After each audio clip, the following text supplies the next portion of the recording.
বন্ধুরা সকলকে আসসালামু আলাইকুম। আশা করি সকলেই ভালো আছেন। তো বন্ধুরা, আজকে ভিডিওর টাইটেল এবং থাম্বনেল দেখে হয়তো বুঝে গিয়েছেন আজকে ভিডিওর টপিক কী। হ্যাঁ বন্ধুরা, আজকের ভিডিওতে আমি আপনাদেরকে ফেসবুক মেসেঞ্জারের খুবই গুরুত্বপূর্ণ দুটি কাজের সেটিংস দেখাবো, যেই সেটিংসগুলো আসলে আপনাদের খুবই কাজে আসবে। তো বন্ধুরা, এই বিষয়টি কি সেটি দেখার জন্য অবশ্যই আমার এই ভিডিওটি সম্পূর্ণভাবে দেখতে হবে। তো বড় মতো দেখছেন জিরো টেক টিউব, সাথে আছে আমি নাদিম। তো চলুন শুরু করা যাক। তো বন্ধুরা, এই কাজটি করার জন্য সিম্পলি আপনি আপনার ফোনের মেসেঞ্জারে চলে যাবেন। মেসেঞ্জারে আসার পর বন্ধুরা এখান থেকে যে কোনো একজনের সাথে চ্যাটে যাবেন।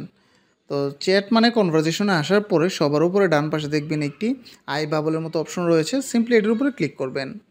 এটির উপরে ক্লিক করার পর বন্ধুরা আপনারা এমন একটি ইন্টারফেস পেয়ে যাবেন। এখান থেকে বন্ধুরা একটু স্ক্রল ডাউন করে নিচে আসলে এখানে একটি অপশন পাবেন ওয়ার্ড এফেক্ট নামে। তো সিম্পলি এই ওয়ার্ড এফেক্টে ক্লিক করবেন। ওয়ার্ড এফেক্টে ক্লিক করার পর বন্ধুরা add a word or phrase, এখানে যে অপশনটি রয়েছে এখানে ক্লিক করে এখানে যে কোনো একটি লেখা লিখবেন। যেই লেখাগুলো বা যেই টেক্সটগুলো আপনি সচরাচর কাউকে করে থাকেন বা যার সাথে কনভারসেশন এখন করতে যাচ্ছি তার সাথে করে থাকেন। সিম্পলি আমি এখানে লিখলাম থ্যাঙ্কস। তো বন্ধুরা, থ্যাঙ্কস লেখার পর বাম পাশে দেখুন একটি ইমোজির মতো আইকন রয়েছে। সিম্পলি এটির উপরে ক্লিক করবেন। ক্লিক করে এখান থেকে থ্যাঙ্কসের এগেনস্টে আপনি যে কোনো একটি ইমোজি সিলেক্ট করে দিলেন। ইমোজি সিলেক্ট করে দেওয়ার পর বন্ধুরা দেখুন ডান পাশে একটি আপার সিম্বল রয়েছে। সিম্পলি এটির উপরে ক্লিক করে দিবেন। দেখুন বন্ধুরা, থ্যাঙ্কসের বাম পাশে ইমোজিটি কিন্তু সেট হয়ে গিয়েছে। এখন বন্ধুরা একটু ব্যাক করে চলে আসি।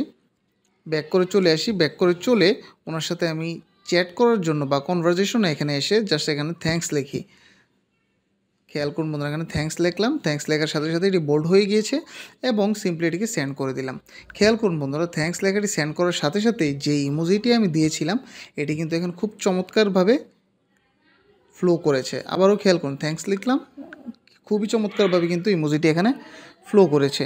তো এইভাবে আপনারা বিভিন্ন টেক্সট দিয়ে এইভাবে বিভিন্ন ইমোজি ব্লো করাতে পারবেন। তো বন্ধুরা, দ্বিতীয় যে সেটিংসটি রয়েছে সেটি হচ্ছে খুবই সহজ। এখন থেকে ফেসবুকের মেসেঞ্জারের যে আইডিটি রয়েছে সেটি কিন্তু আপনি যে কারোর সাথে শেয়ার করতে পারবেন।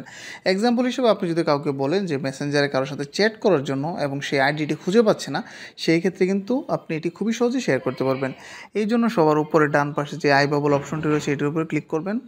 এটির উপরে ক্লিক করার পর বন্ধুরা আপনারা একটু স্ক্রল ডাউন করে নিচে আসবে। নিচে আসলে এখানে দেখুন বন্ধুরা শেয়ার কন্ট্যাক্ট নামে একটি অপশন রয়েছে। সিম্পলি এই শেয়ার কন্ট্যাক্টে ক্লিক করে দিবেন। শেয়ার কন্ট্যাক্ট ক্লিক করার পরে বন্ধুরা কার সাথে আপনি যে এই আইডিটি শেয়ার করতেছেন খুবই সহজে এখান থেকে এটিকে শেয়ার করে দিতে পারবেন।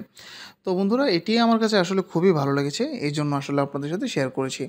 তো বন্ধুরা, ভিডিওটি কেমন লেগেছে অবশ্যই কমেন্ট করতে ভুলবেন না। পরবর্তী কেমন ভিডিও চান সেটি করতেও ভুলবেন না।